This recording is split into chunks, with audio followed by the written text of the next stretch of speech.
ज़रा हटके में खुशामदीद। शाहज़ेब जिलानी, ज़रार खोड़ो, वसतुल्लाह ख़ान आपकी खिदमत में मौजूद हैं। आज जुमा है, हफ्तावार कॉलर्स डे है, आपकी बात हम सुनेंगे। इससे पहले कि आपकी कॉल्स की तरफ जाएं, आज happy women's day, happy women's है ना? हैप्पी वुमेंस डे पूरे मुल्क में, पूरी दुनिया में आज मनाया गया।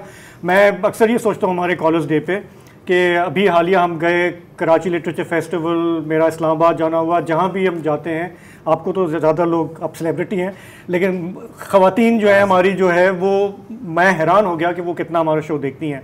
और मैं जिससे भी मिला मैं कहता हूँ कि कभी कॉल भी कर लिया करें ताकि हमें एतबार आ जाए। हाँ, बहुत ही डिस्पैरिटी है इस बारे में। हेवीली मेल डोमिनेटेड, 99% तो मेरा ख्याल है 100 में एक कॉल आती होगी, है ना, मुश्किल से। तो आपको हम इनकरेज करेंगे, आप YouTube पे शो देखते हैं, टीवी पे देखते हैं, प्लीज़ कॉल, आपकी हम बात सुनना चाहेंगे, आपकी आवाज़ सुनना चाहेंगे। सिर्फ आज के दिन नहीं, वैसे भी हमारे पहले कॉलर हैं नवाबशाह से कामरान अली भाई। अस्सलाम वालेकुम। वालेकुम अस्सलाम। अपनी अपनी कोशिशें पे हम उठाए गोद में, फिर रहे हैं मर्द बेचारे, निराली बात है। और मैंने पूछा एक पिसर बरदार से इसका सबब, जश्न खैबर में वो बोला योम मस्तूरात है। अब ये कैसी निगरान हुकूमत थी कि इत्तेहादी हुकूमत जो है उसके अंदर वो सारे वुज़रा अकोमोडेट कर रही है, तो क्या ये इत्तेहादी हुकूमत की क्रेडिबिलिटी पे सवालिया निशान नहीं है? बहुत मज़ाहिया सवाल किया है कामरान भाई, मतलब इस पे कोई, देखिए जब कोई इतनी निगरानी करे तो फिर जाहिर है कि उसका कुछ इनाम तो उसका कुछ हक ये तो बनता है। लफ्ज़ क्रेडिबिलिटी डिक्शनरी में है क्यों? मेरा तो ख्याल है हाँ। लेकिन ठीक है, आपका सवाल पहुंच गया, अब सोचने वाले सोचेंगे। आगे बढ़ते हैं, हैदराबाद से हसन अली सयानी साहब हमारे साथ हैं। अस्सलाम वालेकुम सर, तीन बाप की खुली अदालत को। वालेकुम सलाम जी सर, मैं थोड़ा ये आज खवातीन का है तो ज़ाहिर है 50% तो खवातीन होगी, तो उस हवाले से बात करना चाहता हूँ कि जो चाइल्ड जो है उसके जो राइट है, बच्चों के हुकूक, उस अक़वाम मुत्तहिदा उसका आर्टिकल 31 है। उसके अंदर ये है कि बच्चों को जो गेम है, प्ले ग्राउंड है, पार्क है, उनको वो चीज़ें अवेलेबल उनके घर के पास होने चाहिए। तो हर जगह ये प्लानिंग होती है तो, लेकिन होता क्या है, वो कुछ टाइम के बाद वो जो प्ले है, जो पार्किंग है, वो पार्किंग में तब्दील हो जाती है। फिर वो पार्किंग के बाद 10-15 साल के बाद वो पार्किंग फिर प्लाजा बन जाता है। तो ये पी सब जो है माशाल्लाह कहाँ से कहाँ पहुँचे। और ये सबसे दुनिया में जो है चीप जो है एजुकेशन जो है, वो जो सोशल लर्निंग है वो इस प्लेग्राउंड से होती है। और दुनिया में आजकल जितने भी एजुकेशन सिस्टम है वो कामयाब तरीन जो मुल्क है, जापान है, फिनलैंड है, कोरिया वगैरह है, तो वहाँ बच्चों को तकरीबन 6 पीरियड तक तो खुला छोटे से खेल ही खेल में सारी चीजें सिखाई जाती है। लेकिन हमारे यहाँ तो ये थ्योरी है, अब दुनिया में ये डिग्रियां और थ्योरी, और दुनिया में आस्ते आस्ते ना ये थ्योरी की रिटर्न वर्क और ये डिग्रियां अब तो कोई खत्म हो गई, अब तो काबिलियत और एबिलिटी पे। तो इस पे आर्टिकल 31 अक़वाम मुत्तहिदा, ये बच्चों का राइट है कि हर जगह उसके घर के पास ये, लेकिन हमारे यहाँ ये सारी चीजें जो खत्म हो गई, टोटली कारोबार हो गया। और बच्चों को, छोटे छोटे बच्चों को टिकटॉक में डाल रहे हैं और आगे जाके 30 साल 40 बार फिजिकली तो ये बच्चे जो सारे अनफिट हो रहे हैं, उनको वो चीजें मिल ही नहीं रही है। बाकी आप बहुत शुक्रिया, बहुत शुक्रिया बात की है यार। उससे याद आया, प्रोग्राम बनता है रोजाना मैं देखता हूँ कि मेरी गली में जो 3 तरफ से मिलती हैं सड़कें, बच्चों से भरी हुई होती हैं, क्रिकेट खेल रहे होते हैं, इसलिए कि सामने कोई जो ग्राउंड है उस पर ट्रेसपासिंग का बोर्ड लगा हुआ है, वो किसी की मिल्कियत है। तो हर दफ़ा धक्का लगता है, दिन में 2-3 दफ़ा। अच्छा, और फिर ये है कि चाइना कटिंग अगर खाली प्लॉट है तो इन्होंने बिल्कुल दुरुस्त कहा कि वो उस पर मरहलावार कब्ज़ा होता है। अगर खाली हो तो फिर अचानक से रातों रात एक मज़ार और मस्जिद भी खड़ी हो जाती है, फिर आप उसे हटा के देखें। ये बड़ा अच्छा एक टेक्निक होती है। हाँ, थैंक यू। आपकी ये जो कॉल आई है, मतलब इस मसले की तरफ कोई सोचता नहीं है, लेकिन प्लेग्राउंड से पार्किंग से प्लाजा, ये असल में बच्चों के पैरों तले से ज़मीन खींचना है होता है। पता है, वैसे सिर्फ उनका भी नहीं है।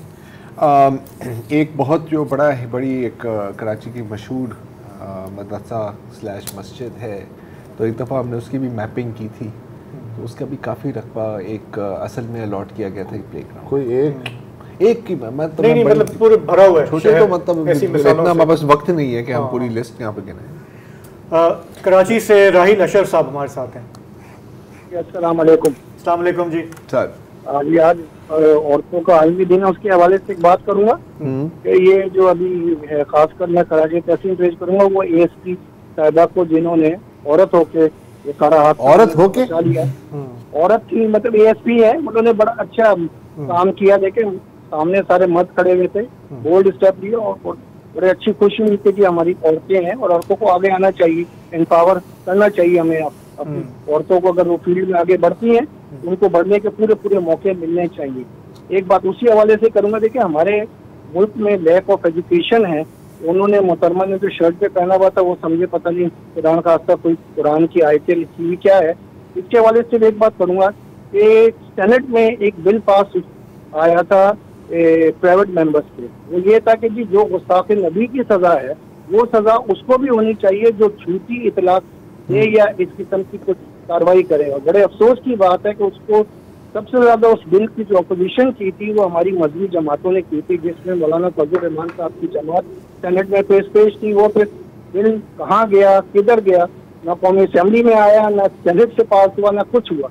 इस हवाले से मैं ये बात कर रहा था। नहीं बहुत अच्छा, बिल्कुल आपने सही निशानदेही की। तोहमतें लगाने वाले जो हैं उनका भी तो एहतसाब होना चाहिए ना उन्हें। और एक इंसान के लिए गुनहगार होने के लिए इतना ही काफ़ी है कि वो हर सुनी सुनाई बात बगैर तस्दीक करते हुए आगे बढ़ा दे। पेशावर से हमारे साथ अगले कॉलर हैं अरबाब शाहिद साहब। अरबाब ताहिर जी। अस्सलाम वालेकुम सर। अस्सलाम वालेकुम जी। कैसे जी आप? ठीक ठाक, शुक्रिया। आप बताएं जी। मैं पेशावर से अरबाब ताहिर बोल रहा हूँ। मैंने दो बातें करनी है जी। एक तो जो ये हालिया इंतखाबात हुए हैं मुल्क में, पहले तो दानजी का लोग रो रहे थे, अब तो मेरे ख्याल में दानजी के बजाय अब तो पूरा रिजल्ट पहले से तैयार किया जाता है और उसको फिर इंतखाबात के बाद फिर अनाउंस कर दिया जाता है जी। तो क्या ये लोगों का ये डेमोक्रेसी पर और इंतखाबात से आने वाले दिनों में तो लोगों का एतमाद मेरे ख्याल में उठ चुका है जी। और दूसरा जो हमारा ये तोरखम बॉर्डर है और जो अफगानिस्तान के साथ हमारे जितने भी बॉर्डर्स मिलते हैं जिन पर हमारा ट्रेड होता है तो उसको तकरीबन बंद कर दिया है। ये तकरीबन 10-15 किलोमीटर तक 20-25 हजार ट्रक रोजाना रास्ते पर खड़े होते हैं। तो हमारे जो दूसरे बॉर्डर्स हैं वो तो खुले होते हैं, उन पर बिजनेस होता है, ट्रेड होता है और हमारे जो पुश्तून जितने भी बिजनेसमैन है या जो ट्रांसपोर्ट से रिलेटेड है या बिजनेस कम्युनिटी है तो उनके लिए सारे रास्ते बंद कर दिए हैं। अच्छा, तो क्या हमारे लिए सिर्फ दहशतगर्दी छोड़ी है? बिजनेस तो है नहीं, इंडस्ट्री तो है नहीं और जो अफगानिस्तान या सेंट्रल एशिया तक जो हमारे लोग बिजनेस करते हैं तो उनको हुकूमत ने उनके लिए वो हमारे बॉर्डर सील कर दिए हैं। जी जी। तो क्या अच्छा अरबाब साहब, हम समझ गए कि आपका जो पेन है वो बिल्कुल है। चमन में भी यही है कि वो धरना दिया हुआ है, पता नहीं कि 2 महीने तो अब हो गए हैं, 150 दिन चल। हाँ अच्छा, बात यह है कि एक तो इन्होंने परमिट और वीज़ा जो है वो जो मॉडर्न लॉज हैं वो लागू करने की कोशिश की है, हालांकि वो जो सरहद है उस पर कोई इस तरह की चीज़ नहीं है। दूसरे जो ट्रांजिट ट्रेड की चीज़ें हैं उन पर 10% ड्यूटी लगा दी है। अफगानिस्तान का आर्गूमेंट ये है कि भैया ये तो ट्रांजिट है, ये तो हमारी तरफ आ रहा है तो इसमें तो दुनिया में कहीं ड्यूटी नहीं लगती। इनका मौक़िफ़ ये है कि जी है तो सही लेकिन वो ट्रक घूम के वापस पाकिस्तान आ जाता है तो इसके हम एहतियातन जो है ड्यूटी लगा देते हैं। तो अब हुआ ये है कि उन्होंने तंग आके कम से कम अफ़गानिस्तान के ताजिरों ने वो जो सेंट्रल एशिया और ईरान का जो रूट है चाबहार वाला वो पकड़ लिया है और उसकी तरफ जो है वो पूरा ध्यान है। और दूसरी बात अरबाब ताहिर साहब की पश्तून ताजिर और ट्रक वाले, ये सिर्फ पश्तून ताजिरों और ट्रक वालों का मसला नहीं है, जो भी अफ़गानिस्तान से ट्रेड करेगा तो उसमें कौमियत का मसला नहीं है। ये सभी को तकलीफ हो रही है जो भी इस स्टेट से मुंसलिक हैं, और ये नतीजा है तालिबान इंतज़ामिया और पाकिस्तानी इस्टेब्लिशमेंट की पिंग पोंग का। बिल्कुल। और देखें इसमें मतलब काबुल भी बेकसूर नहीं है, बेगुनाह नहीं है, उनकी तरफ से कोई काबुल नहीं हुआ, उससे पहले सब कुछ सही हो रहा था। लेकिन जब वो आपकी कोई भी बात सुनने के लिए तैयार नहीं है तो ये तरीका इस्तेमाल किया गया कि शायद उन पे प्रेशर पड़े। वो एक अलग बात है कि प्रेशर अगर पड़ता है, हाँ वो एक अलग बात है कि प्रेशर पड़ रहा है तो आपके ही लोगों पर। ये डॉक्टर अकबर साहब हैं इस्लामाबाद से। जी अस्सलाम वालेकुम सर। सर एक क्वेश्चन और एक कमेंट, दूसरा कमेंट जी। क्वेश्चन सर ये है कि गजा की जो सिचुएशन बनी है वो यकीनन परेशान कौन है, इंटरनेशनल एस्टेब्लिशमेंट और उसके साए में इजराइल जो कुछ कर रहा है।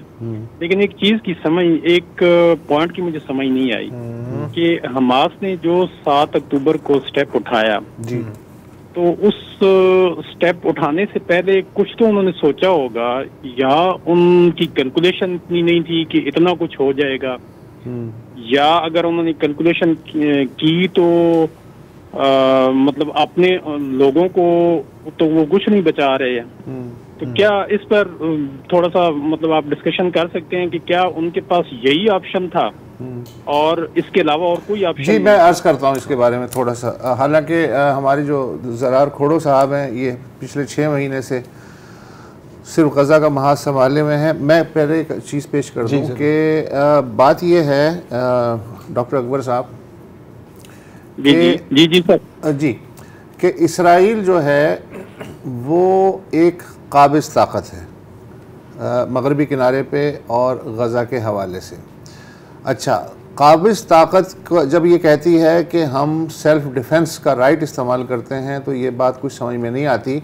हमास से ऐन मुमकिन है कि मिसकैलकुलेशन हुई हो, और रिटेलिएशन तो होता है, वो तो आदि हैं 2014 में, 2008 में, 12 में, 21 में, 22 में, बल्कि 75-76 साल से वो तो आदि हैं। लेकिन जाहिर है कि ये इतनी कंसिस्टेंसी होगी रिएक्शन में, और उस कंसिस्टेंसी के साथ वेस्ट इतना खुल के साथ देगा और वेस्ट से भी ज़्यादा अमेरिका इतना नंगा होके आ जाएगा, ये हो सकता है कि उनकी कैलकुलेशन में ना हो। अच्छा, लेकिन अगर आप ये कहते हैं कि हमास ने कोई 7 अक्टूबर को गलती की, मैं थोड़े से तहफ़्फ़ुज़ के साथ ये कहूँगा कि वो जब एक नौआबादियाती ताकत किसी जगह पे कब्ज़ा जमा ले, रियासत पे हमला करे तो आप सेल्फ़ डिफेंस का डॉक्ट्राइन इस्तेमाल कर सकते हैं, लेकिन ऑलरेडी जब आपने एक आबादी को दबाया हुआ है, वो रिएक्ट करती है, तो उसको आप मुसल्लह जद्दोजहद तो कह सकते हैं, उसको मैं टेररिज्म के खाते में नहीं डालूँगा। UN चार्टर के तहत ये इट इज़ अलाउड जी resistance against an occupied power. मैं इसमें कोई ज़्यादा इजाफा नहीं कर सकता, जो आपने बात की है यकीनन हो सकता है कि हमास की क्या, अच्छा एक तो चीज़ है कि हमास और इस तरह के ग्रुप्स जो रेजिस्टेंस ग्रुप्स हैं, अपने आप को रेजिस्टेंस ग्रुप्स कहते हैं, अगर वो रेजिस्ट ना करें तो फिर उनका वजूद ही ख़त्म हो जाता है। अब यकीनन शायद उन्होंने ये नहीं कैलकुलेशन की थी कि इस किस्म की रिटेलिएशन वो करेंगे और किस किस्म की वो बमबारी करेंगे, और मेरा तो ख्याल है, और इसके लिए बहुत शवाहिद भी मौजूद हैं, कि काफ़ी इंटेलिजेंस थी इजराइल के पास कि वो ऐसा कुछ होने वाला है। बहुत शवाहिद थे, उन्होंने कहा कि करने दो ताकि हमें मौका मिले कि एक ही दफ़ा हम इन ख़त्म कर दें, इनकी पूरी नस्ल को कुचल दें। तो अब तक तो यही लग रहा है, अब जाहिर है कि इससे ज़्यादा हम नहीं कह सकते। एक वक्फा ले।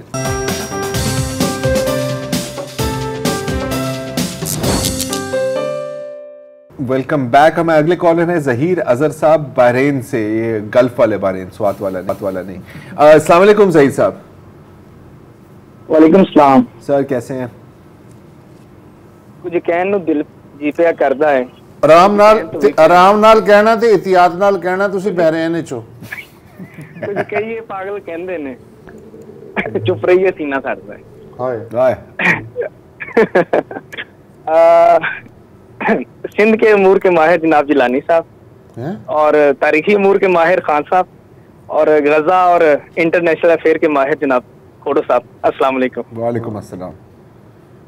और सर मेरी एक फीलिंग है कि इंशाल्लाह एक वक्त आएगा जैसे वारिस मीर साहब को बांग्लादेश गवर्नमेंट की तरफ से कुछ अवार्ड मिला था, तो कभी ना कभी फलस्तीन की तरफ से आपको भी अवार्ड मिलेगा। क्या बात, उनकी स्टेट इंशाल्लाह।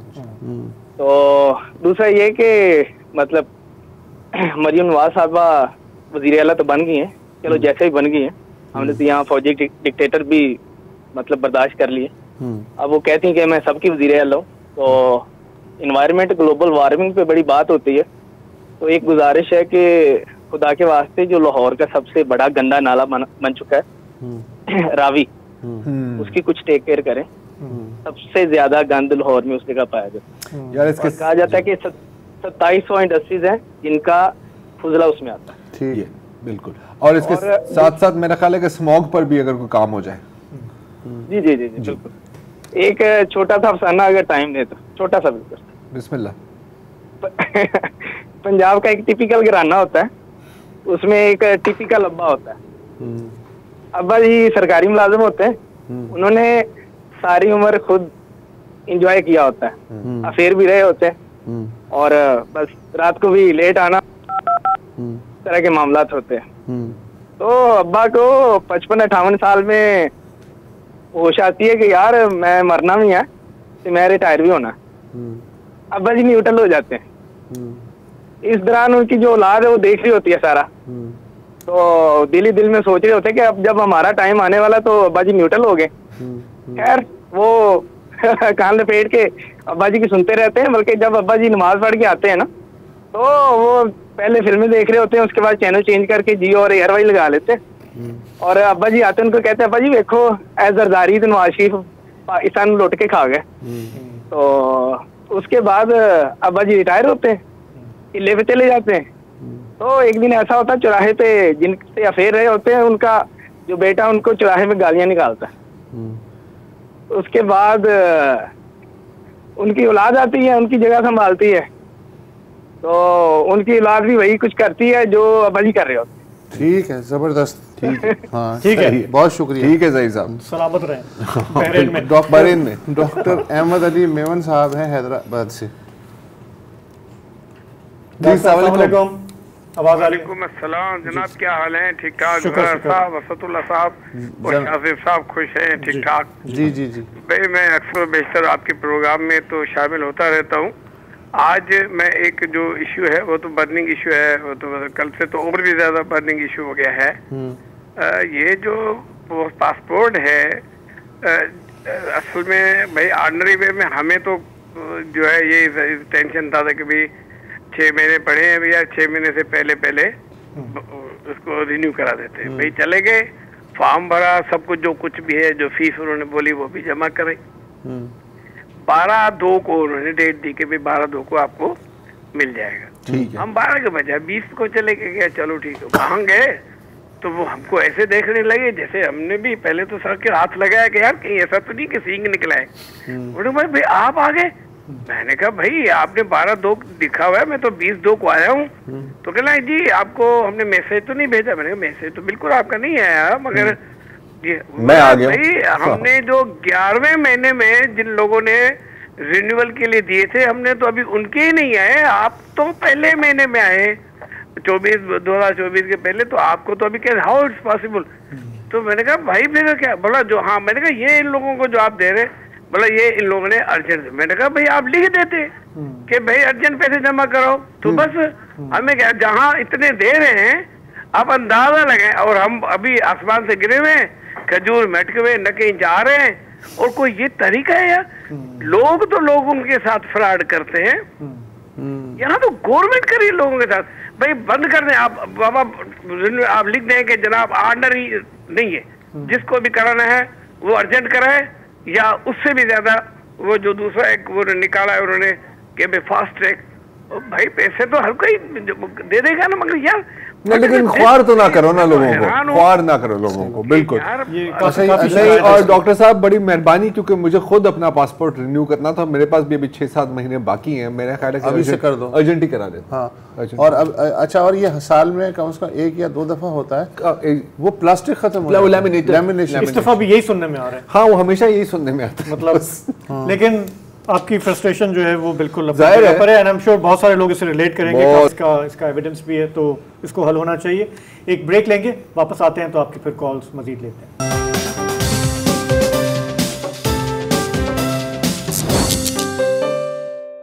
Welcome back. Nawab Zaidi advocate हैं कराची से। जी सर। सर वालेकुम सलाम। सर, अभी प्रोग्राम के शुरू में औरत मार्च के हवाले से आपने अपने ही प्रोग्राम के बारे में कमेंट किया कि खवातीन जो है ना, आप कमेंट्स नहीं, मतलब आपके कॉलर में नहीं आती। विमेंस डे के एतबार से बात की थी। जी सर, तो सर आपने भी थोड़ी सी वो इसको अपने आपको भी रिव्यू करे, यानी कि आप तीनों मर्द हजरात हैं, मैं भी खैर मर्द हूँ, पता नहीं कोई खातून इसके ऊपर रिस्पांस करेंगी नहीं करेंगी, लेकिन उनकी तरफ से मैं रिस्पांस कर रहा हूँ कि एक आध आपका जो हमारा मेजबान है इस प्रोग्राम का जरा हटके, इसमें अगर कोई खातून भी शामिल हो जाए। अच्छा, आप में से कौन जाना चाह रहा है? पहले आप जा रहे हो? मैं जाना कौन? नहीं, आप मतलब आपने तो यार डायरेक्ट बोल दो कि आप क्या चाह रहे हैं, हम में से कौन जाए? आप बताएं। कोई नहीं जाएगा सर। नहीं यार, अब ऐसे तो नहीं ना यार। मतलब अच्छा, दूसरा ये भी है कि चले होस्ट जो है तीनों मर्द हैं, हम फिर भी चाहते हैं कि खवातीन जो है वो प्रोग्राम में शामिल हो, और जहाँ तक मुझे मालूम है हमने हमेशा कहा है कि हमारे दरवाजे खुले हैं, हमारी फ़ोन लाइन्स ओपन है, आप आएँ अपनी बात करें, we are very open to it. हम चाहते हैं, कोशिश करते रहते हैं। आपका अगला पॉइंट। हेलो जैदी साहब, मेरा वाले चले गए, मशवरा देंगे। ठीक है, कराची से हमारे पास वकालत कर रहे हैं, एडवोकेट है ना, वकालत कर रहे हैं। मोमिनुल इस्लाम साहब हमारे साथ हैं। जी हेलो। वालेकुम सलाम। जब आपका इलेक्शन के बाद एक हफ्ते बाद फॉर्म आया तो उससे पहले ही दिन रसूलुल्लाह खान साहब ने कहा था कि कल क्या कहते हैं लोग भरे हुए होंगे। मैं मदीना मुनव्वरा से जद्दा की तरफ आ रहा था और बड़ी कोशिश की, आपको कॉल नहीं मिली और बहुत अच्छा हुआ कि बहुत ज्यादा भरा हुआ। सही है, ठीक है। एक हफ्ते पहले इलेक्शन से पहले मैं घर में बड़ा मसला था, नौजवान कहते थे कि साथ के साथ रहो, मैं कहता था पहले तराजू तो हाथ में आ जाए, तो इस कश्मकश में मैंने कहा चलो उम्रा अदा कर आते हैं। सही है। बहरहाल एक तो ये, अगर मेरे साथ बेटा, मेरी फैमिली भी साथ थी कि वो ओवरसीज के लिए अगर कोई आप आखिरी के 15 मिनट लगाते हैं, वहाँ पे काफी लोगों से बात हुई, उनकी कॉल नहीं मिली। क्या ओवरसीज कॉलर्स जो है हमारे, वो दे कांट गेट। अच्छा, अब चूंकि कॉल मिल गई है, लिहाजा अब आप बताइए, तो मिल गई है ना, क्या कहना चाह रहे हैं आप?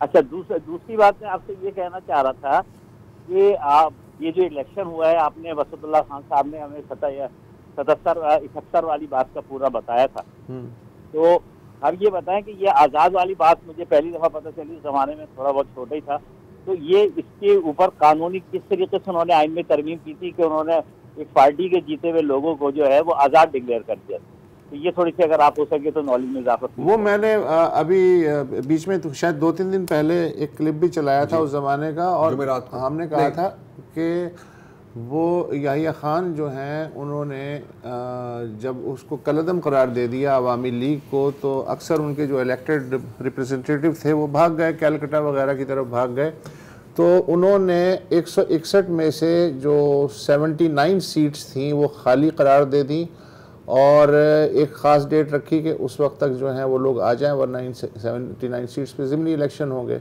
अब ज़िमनी इलेक्शन के लिए ज़ाहिर है कि हालात तो वहाँ बहुत ही ख़राब थे, कोई भी खड़ा होता तो उसकी तो बोटी बोटी हो जाती। तो फिर ये हुआ था कि ढाका छावनी में वो तमाम सियासी जो जमातें थीं उनको बुलाया गया और वहाँ इस बात को डिस्कस किया गया, और वहाँ बंटवारा हुआ सीटों का।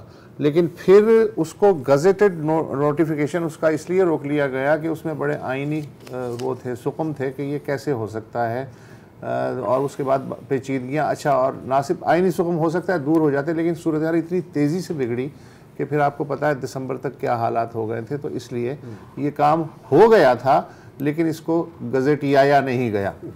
और एक और अपडेट भी तो है ना आज रिजर्व सीट्स के हवाले से, उन्होंने हलफ ले लिया ना, हालांकि पेशावर हाई कोर्ट का एक था कि आप तो गैर आईनी है, सो ये इवेंचुअली जाएगा सुप्रीम कोर्ट में ही जाएगा, वो करेंगे उसको चैलेंज। नहीं, मुझे बिल्कुल उम्मीद है कि सन 2060 में इसका फैसला आ जाना चाहिए, अनलेस इससे पहले मूड किसी का ऊपर बदल गया तो फिर एनीवे।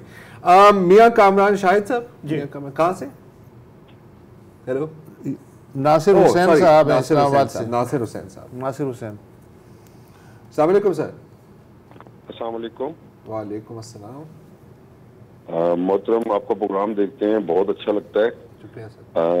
सिर्फ एक सवाल पूछना था। 53 ईयर्स एज हो चुकी है मेरी जी। क्या कभी हम सियासी, समाजी और माशी आज़ादी हासिल कर पाएंगे? मेरी 63 हो गई है, मुझे नहीं पता, तो आप तो माशाल्लाह 53 के। आप बताएं, आपको क्या लगता है? हाँ, हेलो जी जी जी, आपको क्या लगता है? आपको क्या लगता है?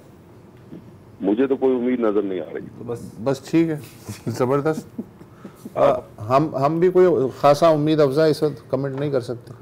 वो आपने क्या कहा 2060 में? नहीं, वो मतलब हमें टाइम लगेगा, बहुत टाइम लगेगा, और उसके लिए बहुत कुछ करना पड़ेगा जो कि बाज़ाहिर हम करने के लिए कुछ तैयार नहीं है। तो इसीलिए फिर मैं आपको चले, मैं कल एक चीज पढ़ रहा था, मैं थोड़ी सी चीन की तारीख पढ़ रहा था। सन 1860 में एक चाइनीज रिफॉर्मर थे, और उनका मैं ये थोड़ा सा एक उनका था जो भी लिखा हुआ था, और वो कह रहे थे कि यार यूरोपीय ममालिक, मगरबी ममालिक छोटे हैं साइज में लेकिन ताकतवर हैं, हम बड़े हैं और हम कमजोर हैं। हम इस पर गौर करना चाहिए और इसको तब्दील करना चाहिए ताकि हम उनके बराबर हो सके, but this will require a great deal of human effort and structural change. नहीं यार, अब उसके लिए तो था ना, बट ये मतलब साइज पर ना जाए ना।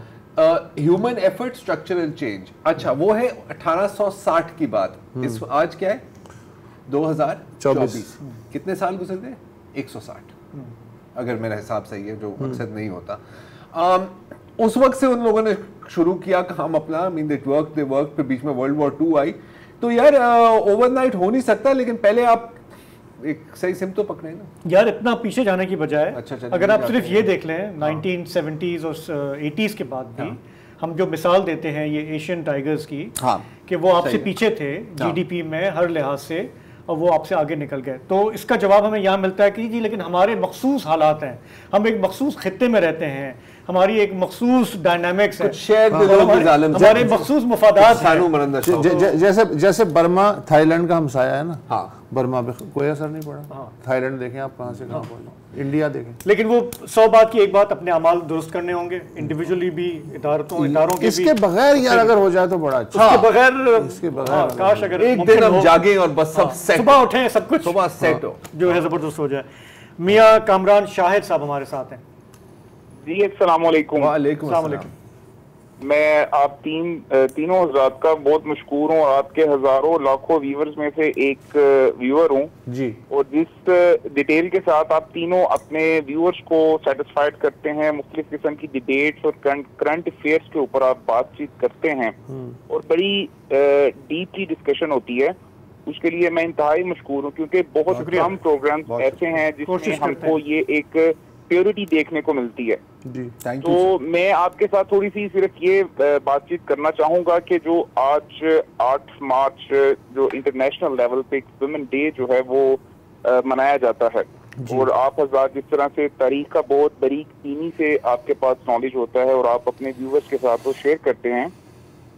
अभी जैसे आप चाइना आयरलैंड की बात कर रहे थे, तो क्या हमें ऐसा नहीं लगता कि जिस तरह से आज हम जिस ट्रैक पे अपनी फीमेल्स को लेके जाना चाह रहे हैं, उनके अंदर एक खुद साख्ता कॉम्प्लेक्सिटी हम क्रिएट कर रहे हैं कि उनको हकूक नहीं दिए जा रहे। मतलब थोड़ा सा आसान जबान में बताएं कि क्या कहना क्या चाह रहे हैं। मैं आपको सर बताता हूँ। देखें, आप सबकी नजरों से ये गुजरे होंगे जो वुमेन डे के ऊपर जो सेमिनार होते हैं, जी। मतलब वो होते हैं इज्तिमात होते हैं, उसमें प्ले कार्ड्स मुख्तलिफ किस्म के पकड़े होते हैं, ठीक है। मोस्टली मतलब आपके व्यूअर्स जितने भी हैं दूर दराज इलाकों में तो हैं ही हैं, कुछ मतलब ज्यादातर जो हैं वो शहरी आबादी के हैं, मेट्रोपॉलिटन सिटीज में रहते हैं हम, ठीक है।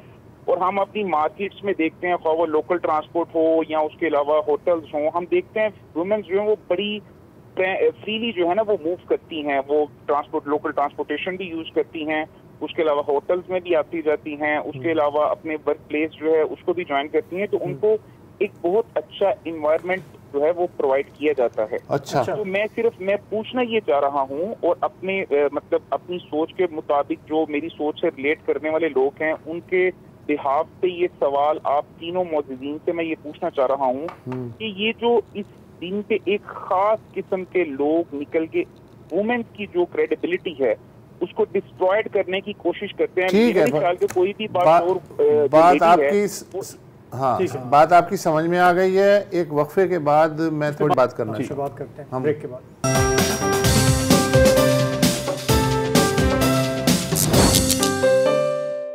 Welcome back. आज यौम ख़वातीन है और इस मुनासबत से जो आखिरी कॉलर थे पिछले सेगमेंट में मियाँ कामरान शाहिद साहब, उन्होंने एक बड़ा पर्टिनेंट किस्म का एक मसला रखा कि शहरों की हद तक वो जो देखते हैं कि ख़वातीन आज़ादी से ट्रांसपोर्ट भी इस्तेमाल करती हैं, रेस्टोरेंट्स में भी जाती हैं, शॉपिंग भी करती हैं, घूमती फिरती हैं, तो अगर इतना अच्छा माहौल है तो फिर क्या मसला है कि जब इस तरह के इज्तिमा और रैलियाँ होती हैं बिलखुसूस आज के दिन, तो उसमें वो जो प्ले कार्ड्स उठा लिए जाते हैं और उस पर जो है बाज़ औक़ात इंतहाई ऑब्जेक्शनेबल या जो भी है आउट ऑफ द वे जाके नारे जो हैं वो लिखे जाते हैं प्ले कार्ड्स वगैरह में, और उनका ये ख्याल है कि ये एजेंडा जो है वो दूसरे लोग जो हैं वो हाईजैक क्यों कर लेते हैं। हालांकि इनका मुशाहिदा ये है कि ख़वातीन को तो मैं बड़े आराम से देखता हूँ रोज़मर्रा ज़िंदगी में चलते फिरते।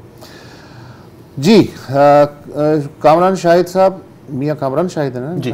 अच्छा मियाँ साहब, बात यह है कि हो सकता है कि जिस रेस्टोरेंट में आपने देखा हो वो उसका एम्बियंस बहुत अच्छा हो और वहाँ ख़वातीन बैठी हुई हंस रही हों, बोल रही हों, सब कुछ हो सकता है कि वो बस में सफ़र कर रही हों उसके अगले हिस्से में और वहाँ और भी ख़वातीन होती हैं, वो भी ख़वातीन हो सकता है वो स्कूटी भी चला रही हों और शादी में डांस भी कर रही हों, गाने भी गा रहे हों, ये सब बिल्कुल ऐसा होता है। मसला कुछ और है, मसला है हैरेसमेंट का। मतलब बतौर मर्द सोचिए, सेक्सुअल हैरेसमेंट और जो वर्क प्लेस पे हैरेसमेंट, सड़क पे हैरेसमेंट, गली में हैरेसमेंट, घर में हैरेसमेंट। अगर आप मेल हैं तो आप ज़रा अपनी ज़िंदगी देखिए कि आपको इस मसले का किस हद तक सामना करना पड़ा, और आपके जो घर वाले हैं या मोहल्ले वाली बच्चियां हैं या बाकी जो आपके दूर पर के रिश्तेदार हैं, ज़रा उन्हें कुरेद के देखें कि ये कितनी डीप इनसिक्योरिटी उनके अंदर है बज़ाहिर इस बेहतर माहौल के भी होते हुए। दूसरा मसला है कि आप पसंद की शादी की बात करके देखें, आपको कितने % लोग कहेंगे हाँ हाँ हमारी बेटियां या हमारे बेटे जो हैं वो उनकी ज़िंदगी है, वो जहाँ चाहेंगे हम देखेंगे, उन्हें समझाने की कोशिश करेंगे, नहीं हुआ तो चले ठीक है हम पसंद की शादी कर देंगे। तीसरा मसला जायदाद में हिस्से का है। कितने ही फैमिलीज़, छोड़ दें अनपढ़ वगैरह को, मैं उस डिबेट में नहीं पढ़ा, जो आला तरीन फैमिलीज़ हैं जिनमें हुक्मरान फैमिलीज़ भी शामिल हैं, जायदाद में हिस्से की सिचुएशन क्या है औरत के लिए, ये उसका मसला है। और फिर है गैरत का मामला जो मुझ पे और मेरी जो बहन है उस पर इक्वली एप्लीकेबल होना चाहिए। क्या ऐसा ही होता है? तो बुनियादी मसाइल ये हैं। ये जो हम देखते हैं ना, ज़ाहिर है आपका मुशाहिदा दुरुस्त है, हम भी देखते हैं कि बड़े आराम से, कोई ऐसा तो नहीं है वो, लेकिन वो जो एक मोटरसाइकिल पे एक आदमी छेड़ते हुए मुझे तो नहीं जाता, औरत को क्यों छेड़ते हुए चला जाता, मुझे तो वो चुटकी नहीं नोचता, औरत को क्यों नोच लेता। ये छोटी छोटी चीज़ें हैं और आधी चीज़ें तो वो बता भी नहीं पाती हैं। तो ज़रा इस पर्सपेक्टिव में मेरी चीज़ों में मैं इसमें कुछ ऐड करना चाह रहा हूँ कि हमारे यहाँ जब ये जिन्होंने बात की ना कि इन रैलीज़ पे कुछ नारे ऐसे होते हैं काबिल एतराज़ होते हैं, उसमें देखें ये जो वसत साहब ने भी बात की ना, ये समझ लें कि ये जो इस्तेसाल है ख़वातीन का, ये आज का नहीं है, सदियों का है, और हमारे कल्चर में, हमारे मज़हब में उसको रीइंफोर्स किया जाता है। अब अगर ख़वातीन अपने हुकूक़ के लिए निकल रही हैं, अपने गम व गुस्से का इजहार कर रही हैं, तो वो अपने हिसाब से करेंगी। उसमें बाज़ चीज़ें आपको नागवार गुजरेंगी, लेकिन आपने बर्दाश्त करना है, क्योंकि हमने शुरू से दहाइयों से आबा व अजदाद के ज़माने से हमने हाकमियत की है, हमने उन्हें कंट्रोल किया है, हमने उन्हें डोमिनेट किया है। अब अगर वो अपने गम गुस्से का इज़हार करेंगी तो जाहिर है जब इंसान गुस्से में होता है तो बिल्कुल अपने हवास में नहीं होता, वो ज़रूरी है। सड़क भी बंद होती है, टायर भी जलते हैं, हाँ। ये सारी चीज़ें होती हैं। और दूसरी बात मैं सिर्फ इतनी कहूँगा कि मेरा नहीं ख्याल कि पाकिस्तान में या इवन दुनिया में कोई भी मर्द ये समझ सकता है कि एक लड़की या खातून किन मराहिल से गुजरती है। अपने आप को हमें एजुकेट करने की ज़रूरत है। जैसे अभी वसत ने भी कहा, हमारी अपने कोलीग से बात होती है, ख़वातीन से बात होती है, सेफ़ इन्वायरमेंट में होती है, और मैं आपको ऑनेस्टली कह सकता हूँ कि मैं जो आपको दिल खोल के अगर बताएगी ना, कोई ऐसी खातून नहीं है जो आपको बोले कि मैं कभी तक आज हरासमेंट नहीं हुई है, छेड़छाड़ नहीं हुई है, और पता नहीं क्या क्या वो सह जाती हैं। तो ख़वातीन को अगर आप एतमाद दिलाएं, उनसे खुल के पूछें, अपनी माओ बहनों बेटियों से ना, आपको पता चलेगा कि उनको रोज़ आते जाते हुए क्या क्या भुगतना पड़ता है। थोड़ी सी हमें एम्पैथी की ज़रूरत है इसको समझने के लिए, तो फिर हम ये एतराज़ उठाना हम बंद करेंगे, उल्टा हम उनकी सपोर्ट में सामने आएंगे। मेरा ख्याल है इस पे इतना काफ़ी। कुछ कहना चाह रहे हैं? नहीं बस काफ़ी हो गया। नहीं मतलब मैं ये कह सकता हूँ कि आप जैसे आपने जायदाद वगैरह का जिक्र किया तो रेप स्टेटिस्टिक्स को ही देख लो। तो एनीवे ये सारी बातें हैं। मजहर अली शाह हैं कराची से। अस्सलाम वालेकुम जी। वालेकुम। सबसे पहले तो हम सिंध वालों के मुबारक हो के वहीं से देवता की किस्त शुरू हो रही है जहाँ मुनक़ता हुई थी। मतलब कि साईं मुराद अली शासी हैं, उनकी कैबिनेट जो है वो आएगी, वही चेहरे आएंगे और वही सिस्टम माफिया काम करना शुरू कर देगा। इसके लिए क्योंकि हमारे पास सिंध वालों के पास कोई अल्टरनेट है ही नहीं, हमको इन्हीं के साथ गुजारा करना है। ठीक। अच्छा, एक और बात मैं कहना चाहता हूँ कि एक बात वसत साहब भी सीनियर मेंबर, उनसे अगर टाइम मिले तो तबसरा कीजिएगा। हमारे एक रिश्ते के बहनोई हैं जो फोर्सेज में होते हैं, उनकी यूएनओ की पोस्टिंग आई या उनकी प्रमोशन थी, तो उनकी छान पटक के लिए, इन्वेस्टिगेशन के लिए जो हमारे आया उनके ससुर होते थे मरहूम, वो छोटे शहर में रहते थे, वहाँ पूछने के लिए आ गए थे, क्लियरेंस लेने के लिए जी। इत्तेफाक से मैंने अटेंड किया उनको, मैं उन दोनों वहीं था। अब ये 88 से जो हमारे सदर बनने जा रहे हैं, 88 से उन पर इल्जामात लगते रहे। 2008 से लेकर वो 13 तक सदर रहे और अभी कल माशाल्लाह इंशाल्लाह वो बन जाएंगे। तो क्या इनके की इन्वेस्टिगेशन होती है? क्या इनके ऊपर जो ये इतने इल्जामात लगते रहे वो क्या सच्ची हैं, या तो ये झूठ हैं या तो फिर सच हैं?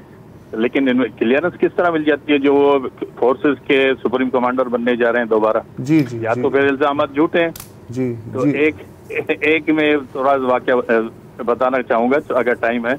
हम टाइम कम है वैसे, मेरा ख्याल है जवाब ले लेते हैं क्योंकि आगे 2 कॉलर्स और भी हैं। अगर आप ठीक है ना, ये आपका इंपॉर्टेंट सवाल है, काफी लोगों के जहन पे होगा। मुसा साहब। हाँ, क्लियरेंस आ रहे हैं कि वो मिलती है तो ही आदमी आगे बढ़ता है, और दूसरी दफ़ा ये सदर बन रहे हैं। इनके खिलाफ जितने भी मुकदमात कायम हुए हैं, अब आप उसको जो भी समझें, ज़ाती पर्सपेक्टिव आपका डिफरेंट हो सकता है, लेकिन ये सब मुकदमात जो हैं इन पे ज़ाहिर है वो ख़त्म हो गए, बरी हो गए, तो उस लिहाज से भी इनकी स्लेट जो है वो क्लीन है। और दूसरे ये है कि वैसे भी क्लियरेंस जो है वो हो गई होगी, तभी ये कैंडिडेट भी हैं। तो फ़िलहाल मैं इतना ही कह सकता हूँ। हाँ, ऐसे ही है। तो छाछड़ों से हमारे साथ हैं नील अंबर साहब। अस्सलाम वालेकुम। हेलो। वालेकुम सलाम। सर मैं छाछड़ों थरपाकर नील अंबर बात कर रहा हूँ। जी जी सर, ये मेरे नाना से अर्ली 60 में ना खवातीन की बात हो रही है, तो उन्होंने अपने बेटियों को पढ़ाया और जब वो 6ठी जमात में पहुंची तो गर्ल्स की स्कूल नहीं थी, तो उन्होंने लड़कों के साथ पढ़ाया। तो उन्होंने उनको बेगरत किया कि लड़कियों को लड़कों के साथ पढ़ा रहा है। जरूर।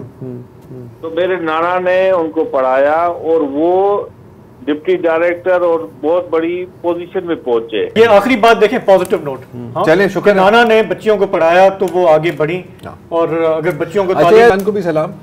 ये 50 की दहाई की बात, 60 की बात, 60 जमाने में देखे ना, मैं सोच सकता हूँ कि क्या उनको फेस किया। इस वक्त पाकिस्तान में एक तो वैसे ही आउट ऑफ स्कूल चिल्ड्रन बहुत ज्यादा है और बच्चियां जो है वो और भी ज्यादा हैं। तो अगर हम यही कर लें, बच्चों को पढ़ा लें, तो वो खुद मुख्तार भी हो सकती हैं, आगे भी बढ़ सकती हैं, कौम भी आगे बढ़ सकती है। और वालिदैन का ख्याल भी रखेंगे, क्योंकि बेटे तो नहीं रखते, नहीं रखते, फजूल होते हैं, बेकार होते हैं, फजूल।